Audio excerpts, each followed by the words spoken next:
नमस्ते सम्पूर्णलाई। आज चाहिँ दशैंको पहिलो दिन अर्थात् घटना स्थापना। आजकै दिनदेखि चाहिँ दशैं सुरु भएको मानिन्छ र आज चाहिँ विशेष गरिकन दशैंको टिकाको लागि चाहिँ जमरा राख्ने सिस्टम रहेको छ। मैले चाहिँ आज जमरा राख्दैछु। म चाहिँ आज जमरा राख्दैछु। देख्न सक्नुहुन्छ यो चाहिँ बालुवा हो। जौ मात्र बोक्नु चाहिँ म जौको राख्छु दिन्छु।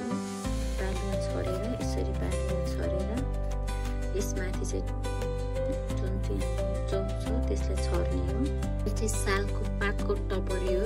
यो टपरी चाहिँ यो बकेट माथि राखेर बाहिर चाहिँ बकेटले कभर गर्छ। यसरी राखियो। जुन चाहिँ मैले जमरा छोडिसकेँ। बाक्लो भयो कि पातलो भयो मलाई थाहा छैन। फर्स्ट टाइम राख्न लागेँ मैले। चाहिँ बाबु नानी भाउजू सबै गाउँ जानुभयो। म चाहिँ गएन। म एक्लै छु तर मैले यो चाहिँ राखेँ।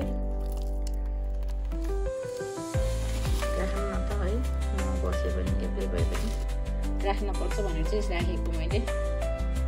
अब यसमाथि चाहिँ पुग्यो होला जहाँसम्म